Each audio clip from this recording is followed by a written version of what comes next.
Welcome to I Guess, a show where I hate everything until someone convinces me otherwise. I'm Lex Basile Price, and this is definitely the first time that we're recording this episode. Yes. With me today is the beautiful and hilarious Jon Foster. Hi, Lex. Hi. Thanks so much for having me on. Mm-hmm. I'll say this right off the bat. One of the things that Jeff Probst is always saying to his Survivor contestants is play the game like it's your second time playing the game, even though it's your first. Perfect.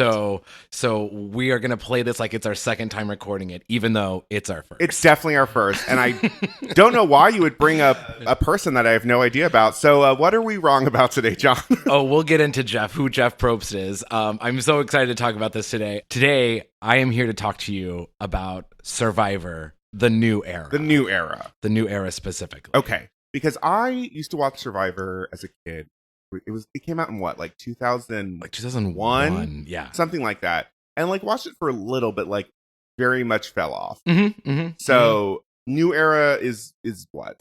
Okay, so first thing you should know is that we are currently at the beginning of season 48.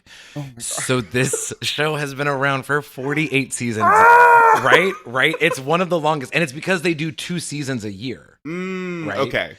That makes me feel less terribly old. Yeah, and so it's like I'm a producer, and so like from a producer standpoint, like they basically film 2 seasons within like 3 months. Oh, okay. Yeah, so it's like one big, so it's interesting because the players who watch or who are playing like the first part of that season, they've seen the previous season. So they know all of the tricks and the new stuff. And then the next season doesn't get to see their previous season. Okay. But we'll get into why that's important in a bit.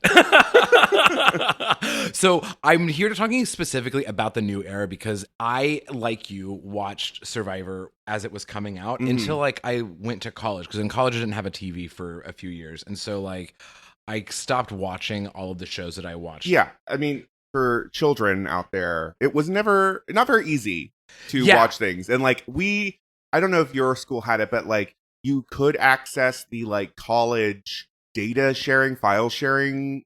Yeah. Something like that, where you could like a LimeWire for a school. I don't even think that when I was in school, I was even that advanced. Like for us, it was like in our dorms at the end of the hallway, there was a room with the TV in it, but it like was local channels only. And also like Survivor comes out every Wednesday from like it's starting at 8 until 9. Oh, you might have class. Like I was in the middle of like rehearsals or whatever else I was doing. So I stopped, suffice to say, stopped watching after season like 10 or so. And then during the pandemic, a couple of my friends were like, oh, I'm watching Survivor. And I was like, oh, I want to talk to you about Survivor, so I'll watch it too. And then I got rehooked. And so I started at episode 1, season 1, and I worked my way through all 40, at the time, 40, I guess, 42 seasons. How long did that take? Seasons.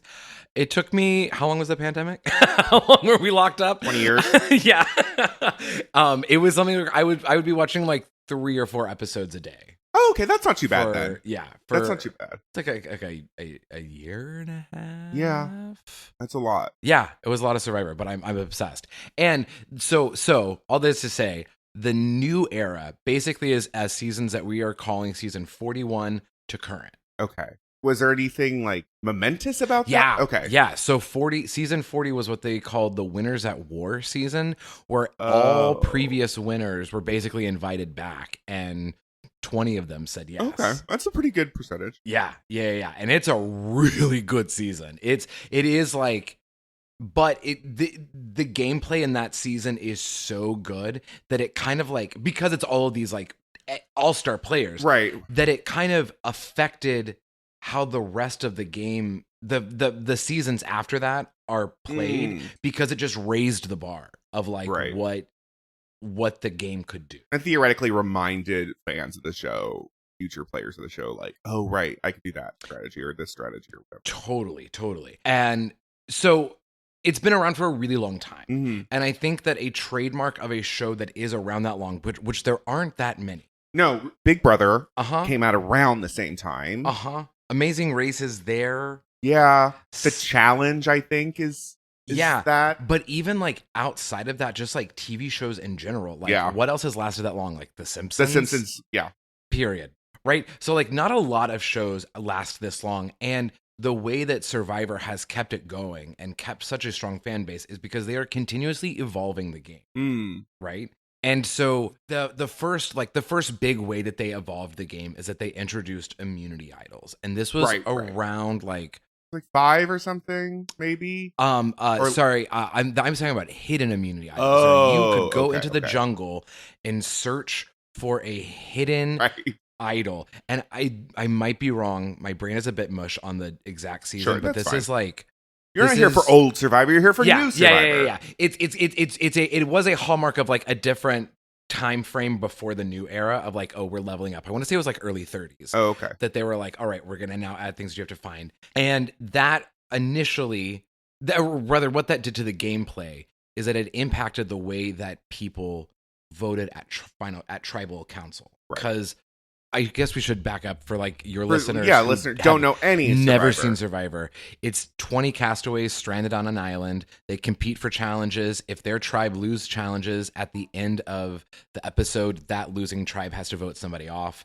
At the end of the series, at the end of the season, rather, the final remaining players then have to turn around and look at all the people who they voted off and say, you need to vote for me to give me $1 million. Even though I cheated backstabbed, lied, out-survived you, outwit, outplayed, outsurvived you. So that's the conceit, right? The conceit of the game. So the big way, the most power that a person has in this game is their vote at tribal council. Mm-hmm. Because that is how you protect yourself. That's how you strategize and all that stuff. Mm-hmm. And so one of the big things with the new era is that they really take that idea and turn it up a bunch. And so now all of the choices that you make as a game player come at the effect of losing your vote, or maybe doubling your vote, or getting the ability to steal somebody else's vote. So they've really put voting at the center of the thing. Yeah, and so and with it being a secret hidden immunity idol, you don't have to tell everybody in your tribe that you have an idol, right? So you could show up to tribal with an idol in your pocket and nobody knowing, and then basically playing almost like a Tanner character of like, everybody kill me, go ahead and shoot, letting the tribe basically turn on you, and they're going to vote you out because they don't know that you have an immunity idol. When you play your immunity idol, all of a sudden their vote for you doesn't count, and now you have double the power. I have seen a clip of, I don't think it's newer, on social media or something, but like where it almost was like 5 idols were played at a tribal, and only one person like had to go home because there was no possibilities. I believe you were talking about. It's either an all-stars, like a fans versus favorite, or winners at war. But yes, I know because the person who goes home is like a beloved character. Right, yeah.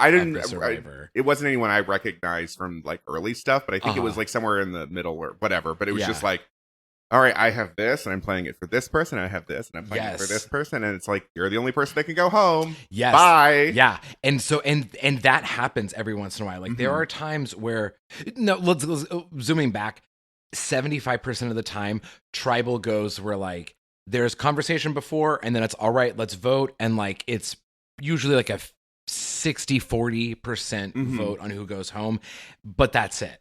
Now sometimes an idol is played and it's like, oh wow, this person was blocked, but half the tribe voted for somebody else, so that person goes home. A new addition to the new era is that now you have a thing called shot in the dark. And a shot in the dark is when you basically realize that you are down on your luck. You might have lost your vote in a previous challenge. You might don't have the numbers on your side. Right. And if you're sitting in a tribe of 5 and they have to vote somebody out, like all it takes is 3 people to turn the tide, right? And so you and also, if you don't have a really good social game, then you're not going to be able to convince people to not vote for you, right? So if you are down on your luck, you can choose a shot in the dark, which is a 1 in 6 chance where you reach your hand. Basically, it's a roll of a dice. Oh, so it's just D&D now. Just basically, but where if you get a 1 through 5, you not only are not safe, but you don't get to vote. Like instead of voting, so it's not like you can vote and then also be like, correct. Okay. Correct. If you do that, you lose your vote. Once again, as you said, like playing around with the vote being the most important thing that you have. Yes. Because I remember it used to be like, fire is your life, and your life at Tribal is fire. And this, and they're like, votes are lives. Yeah. Oh, maybe it's a commentary on where we are in the world, but your vote is the most important thing, and if you lose or don't use your vote correctly, everything will crumble. It's been there all along. 48 seasons. Survivor's been trying to warn us. Yes, the whole time. So finishing that end, if you roll a 6, then you are safe, and any votes put against you do not count. Oh, so like immunity. Okay. Right? So this happened very recently in a episode that aired a couple of weeks ago, where one person used their shot in the dark and they rolled the 6 basically, and every single other person in the tribe voted for that person. Right? And so all of their votes were annulled. However, this person rolled her dice, so she couldn't vote. So there were no other votes. Right? And so then you have to revote. And the only person who is removed from the vote is the person who played their shot in the dark, right? So then they can't vote for that person again. Correct. Wow. So then you have an entirely different set of well, now you're eating each other. Now you're eating each other. And in this situation, there was only 3 people left, and so it was like a Mexican standoff, right? And so you watch this tribe kind of figure out, how are we gonna, like, who's the weakest one now? This wasn't supposed to happen, right? It's great television. It's one of the greatest social experiments of our generation. I would say the greatest social experiment I've been told is Love is Blind on Netflix. An experiment in love. We'll see if it lasts 48 seasons and counting. I don't know. There's been a lot of seasons of that show. I don't watch it. I just see TikToks about it, and I'm just like, these people all seem terrible. Yeah, with all like the spinoffs and sure, like all the different franchises, but like the thing with I love reality television. Sure. I love reality. I was going to competition. Yeah, okay. Specifically reality competitions. I hate, loathe, and despise anything that is like trying to find love, except for Golden Bachelor, which can be another, I guess. Episode. Sure. Talking about, I will suggest to you, if you haven't watched it, there is a show called Are You the One? It's an MTV dating show where the premise is these like bad at dating people are brought to an island where their perfect match has been picked for them, but they don't tell them who the perfect match is. I remember this. So that show is bad. Yeah. But there is one season that was entitled Come One, Come All. Oh. And it was, everyone there was bisexual, pansexual, trans, non-binary. All right. And so anyone could have been with anyone. Wow. And it's an amazing season of television. Because it's also like the most queer people you're seeing on TV, a very diverse array of queer people. Wow. So check that out. Are You the One? Are You the One? Come One, Come All. My thing with the dating shows and love shows and stuff is that, like, at the end of it all, like, the prize can't be that, like, you now have like some kind of like relationship obligation. This one, you win money if everyone matches up with their perfect match. Oh, so if there's money involved, I'm like, all right, let's fucking go. There's math, because it's like let's see if I remember right. You go and you have to say, I think this person's my perfect match. And if everyone gets it wrong, you lose $25,000 or something. Oh shit. Okay. Maybe. But if you get matches, you're fine. But every other time after that, you have to get more matches. Otherwise you. Right. Okay. So there's some math, gameplay. Then you got the people that are like, I don't care, I love them. Huh. And then everyone else is like, you're an idiot. Stop picking them. Wake up. Or the thing of like, they have a booth where they go in and they're like, all right. Boop, boop, boop, boop, boop, boop, scanning. Oh, not a perfect match. And they've confirmed not perfect match. And then they're like, I don't care. I'm not going to meet anyone else. I'm not going to talk to anyone. I'm going to still sleep with the fuckboy. Yes. How frustrating. It's very frustrating. Social experiment, good. Only watch that one season. Okay. But I agree. I'm not really a dating show kind of person. Yeah. The thing for me is that I love games. I love gameplay, and Survivor to me is one of the more like purer game shows that like it can be confined in that space, and then outside of it, it's over. It's done. You know what I mean? Like you leave it on the island. Sure. And I have a couple more like pitches to give on like why the new era is just like yes, please, really worth your time and investing. I feel like we've given the listeners and myself a really good basis of like Survivor. Yeah. New era. What separates that new era from? So on top of all of the like the additional gameplay, right? The factors, voting thing, the lose your vote. You go on every episode. There's a journey where one player from each tribe goes on a journey, and they play basically a prisoner's dilemma game. Oh, okay. And then they come back to their respective tribes, and they may or may not have to tell the truth. So right? Just they're like lie more, maybe, yeah. But sometimes like they're really honest, and the tribe appreciates their honesty. Sure. And so it's such a fascinating. The reason that it's such a fascinating social experiment is because you are seeing normal people, which is something I'm going to talk about next. Okay. But you're seeing normal people really struggling with these like moralistic questions of like, do I lie to protect myself, or do I tell the truth even though that truth is going to be to the detriment of my safety? Like a personal versus community kind of thing. Yeah. And watching different characters go through that thought process, and it happens so often in this game that sometimes players will make the same decisions but have drastically different outcomes. Mm-hmm. Or there was one episode in this current season where all three went back to their tribes, and all three of them did very different things, and the tribe reacted basically the same to all three people. Wild. Yeah. And so it's like you're also having to consider your place in the tribe, yes. I guess, and like can I afford to lie? Can I afford to tell the truth? Can I kind of make something up and be in the middle of that? Yeah. Okay. Yeah. And if I'm lying to the broad group, is there maybe one person that I bring in to be like, hey, I was lying and I actually don't have a vote tonight, and I don't have an immunity idol. Like, you need to help me out. Right. So there's that. I want to talk about another big thing that is a strong characteristic of the new era is that they are very, very upfront about how they cast and like what they're looking for in casting. Whereas in the earlier seasons, like early reality TV, Survivor was one of the first. Yeah. Right. So they were really like the building blocks trying to kind of figure it out. And early on, it was very much like we're casting the hot jock, the dumb blonde, the nerdy girl with glasses, like all of these like really kind of like not so great stereotypes. Right. But at the time, that's what we thought we wanted, right? And over time, our tastes have evolved, and it only makes sense that casting has evolved as well. And so now what they are very openly saying in their casting is that they are looking for authenticity. Okay.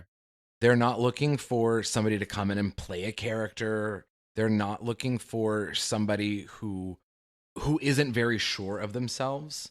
They are aware that like the best kind of gameplay comes from the people who are not having to be concerned with keeping up an image so that they can literally play with abandon. Okay. And it's on CBS, right? It is on CBS. Okay. Because I watched Big Brother.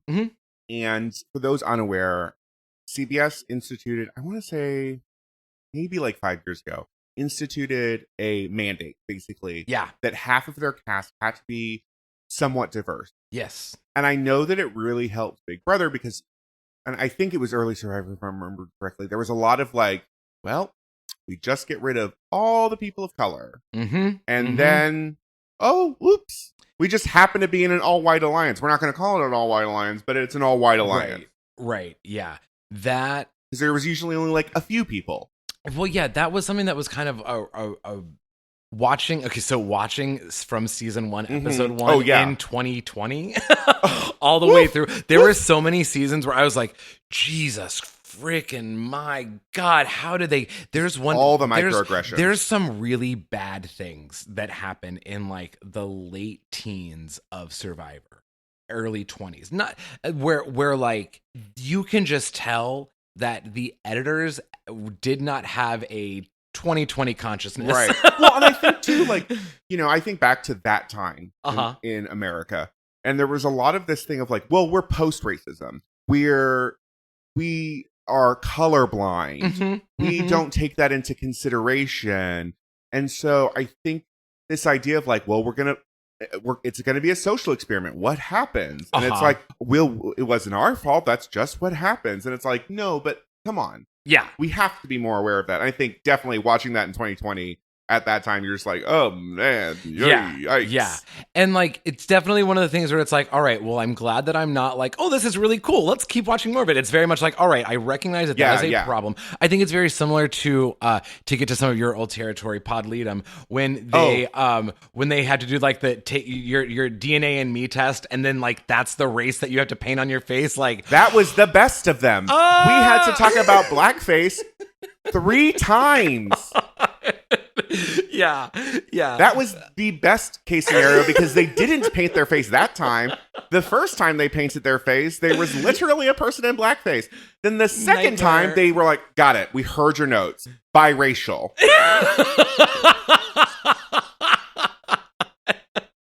Exactly. And then the third time, they're like, we did a DNA test and you're a 0.5% Swedish. So we're putting you in Swedish clothes.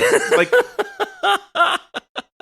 Unhinged. So that is to say that a lot of shows kind of went through a same phase. And so the way that Survivor has addressed those issues is, first off, yes, very much they in line with that CBS mandate. Like there is a much more diversity so that it's not just like 1 or 2 non-white players. Right. I would say that like looking at I think it's almost like half. all of the new eras. Cast. I think that is like they have to have at least half the cast. Yeah. Now there are some really, really powerful moments in seasons like 43, 44, where the contestants that are not white very openly say like, hey, this is our second tribal. Our first tribal, we voted out our black woman.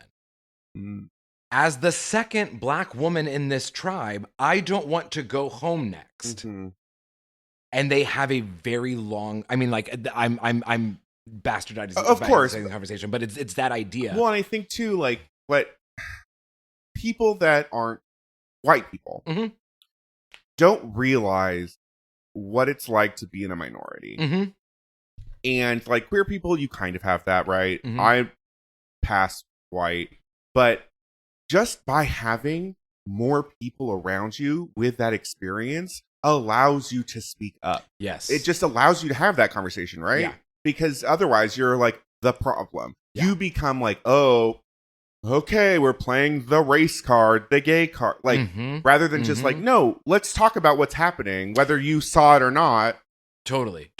And there is a really powerful episode where in Tribal, the entire tribe is like, all right, we're gonna vote out this black girl, and the girl is like, hey, it's not lost on me that like all of you are eyeing me out because I'm different and I don't look like any of you. And the guy who was leading that is like, no, it's not that. And she's like, all right, well then what is it? Because I'm a really strong player.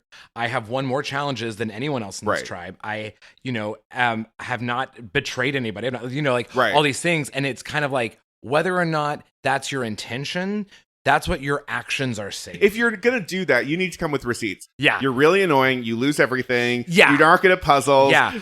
I'm trying to better the team.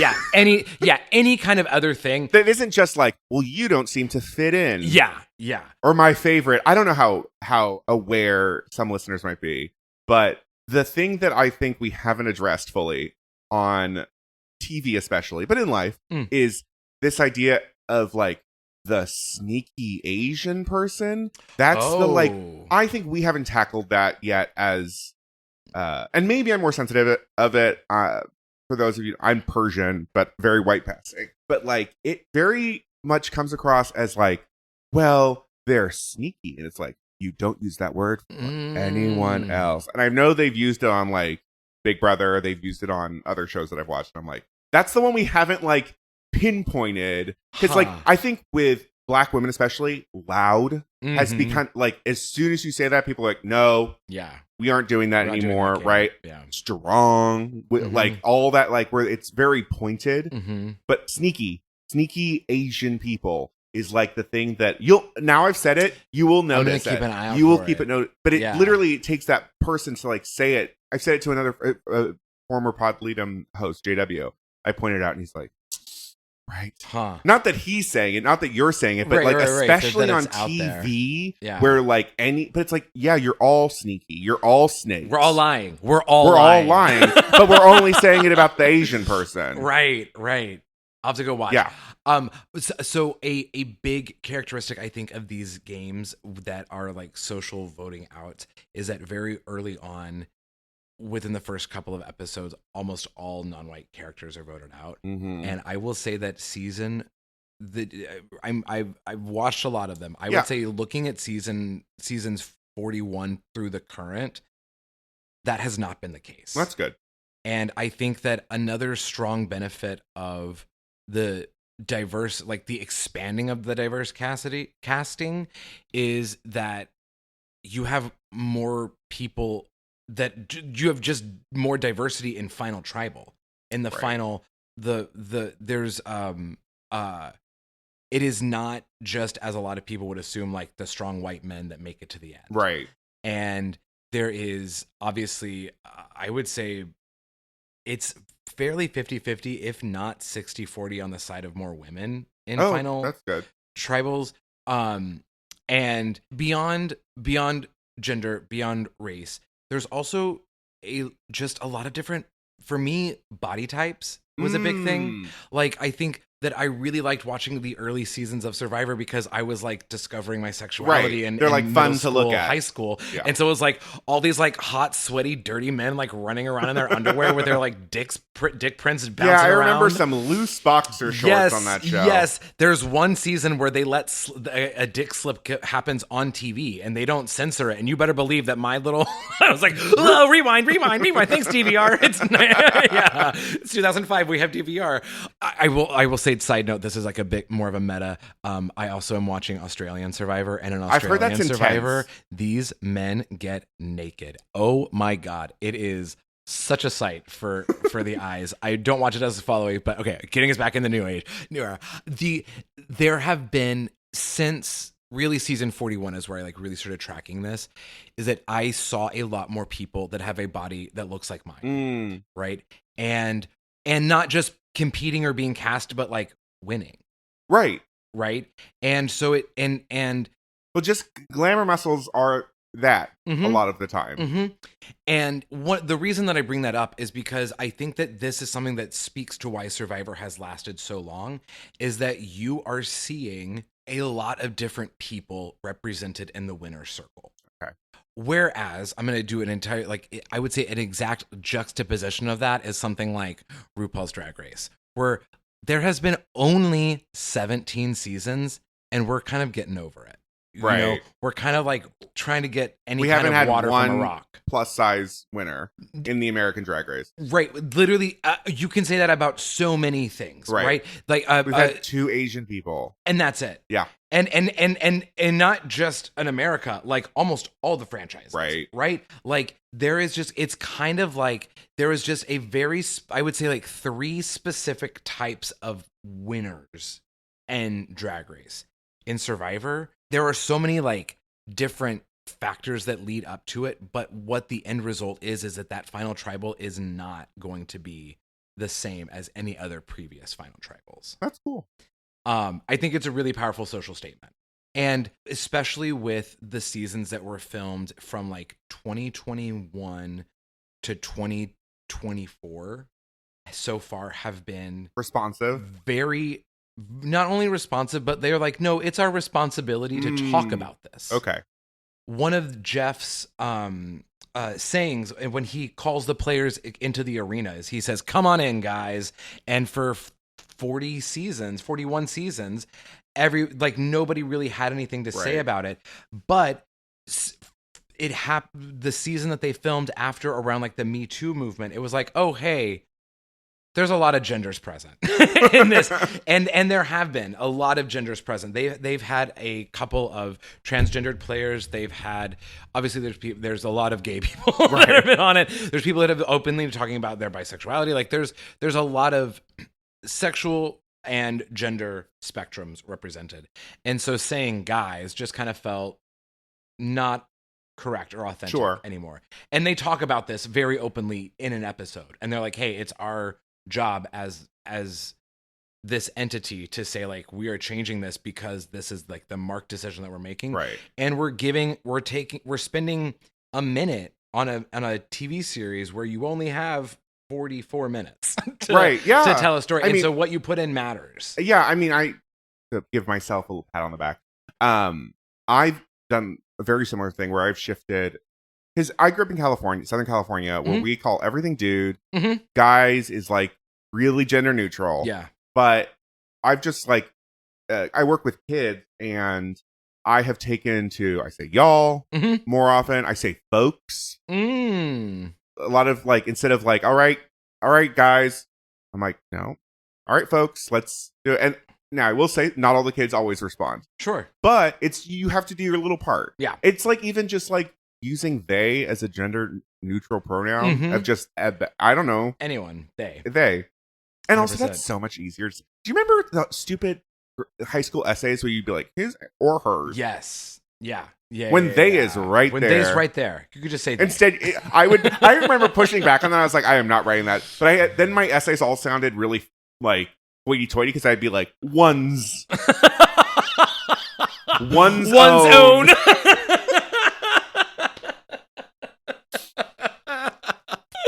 That's hilarious.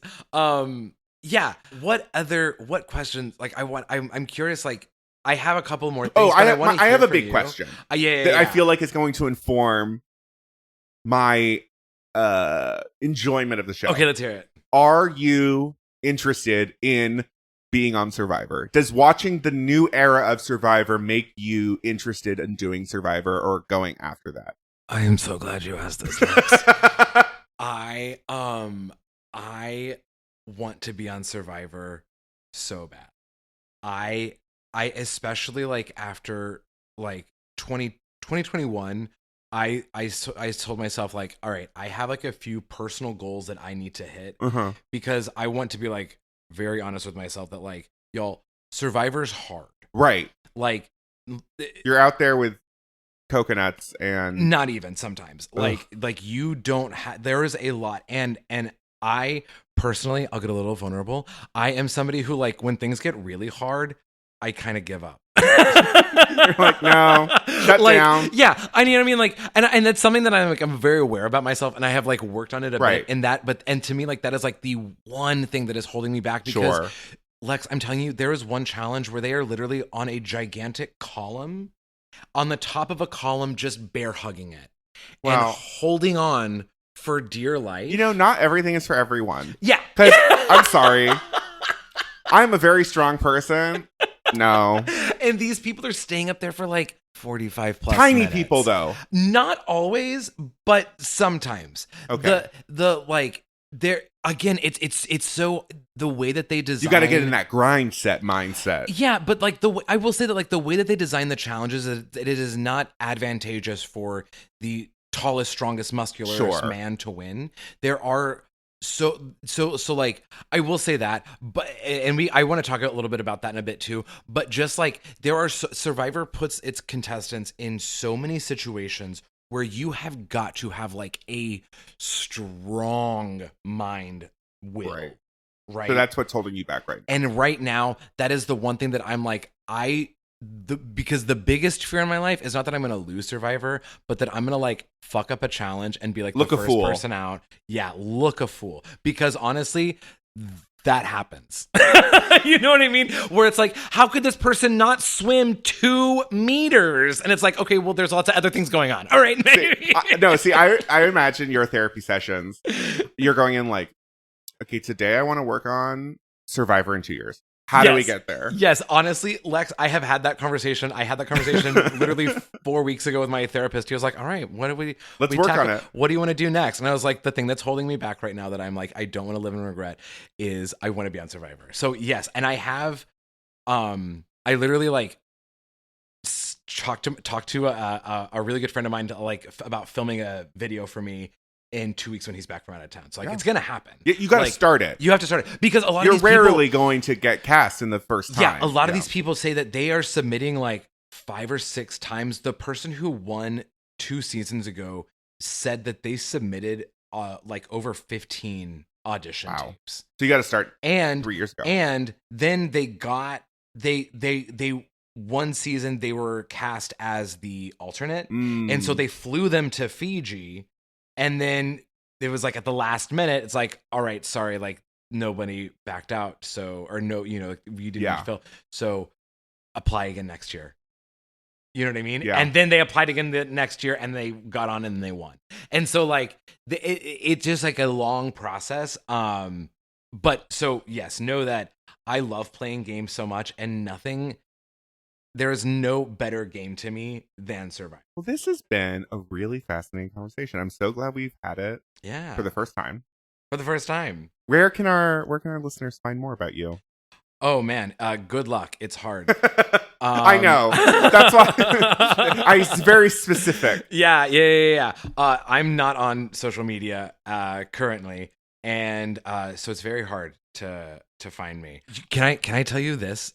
So I had to do a little bit of research on for long story short, my landlord came up and like people you may know. Oh, yeah. Like an ad on the side of my, like it was like a weird like an ad pop up, and I was like, why am I seeing my landlord's face on this like ad pop up? So of course I click it. Of course. And there is a website called like Find People Quick. And all I had to do was type in my full name, and Lex, I'm telling you, every bit of it. Social Security, every address, information that is out there that is on me.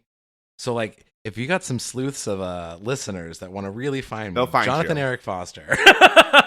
But I know you had a podcast. Yeah. So I am a producer of a podcast called the Thicket and Thistle podcast that you can find where all wonderful podcasts can be found. It's a group of my friends where we talk about movie musicals. Ooh. I also make a handful of appearances in our friend Chris Pappas' Let's Process This. Also, I am doing a lot of work these days with a company called The Barn, which makes movie musicals, and you can follow them at The Barn. Perfect. On all social medias. And don't forget to review this on Apple Podcasts. Leave us some 5 stars on Spotify. I don't know. Following it apparently doesn't do anything. That's what I'm being told. It's like you have to subscribe, and then also the reviews, like people who write out reviews. Oh, that's the best thing. I'm telling you, like I had when we first started out with my podcast, like at the beginning of the pandemic, I had one person write a good review, and the next week it generated like over 2,000 listens. Yeah. So see, listeners, that's important. It's very important. I know because you're putting 5 stars on iTunes. Yeah. But where's my review? Literally just a sentence of like, oh my God, I love listening to this. It ... Like it helps so much. Well, thank you, John. Of course. Thank you so much for having me, Lex. Anytime to talk about my favorite game. Yes. So join us next time as we once again prove that my opinion is always correct about everything all the time.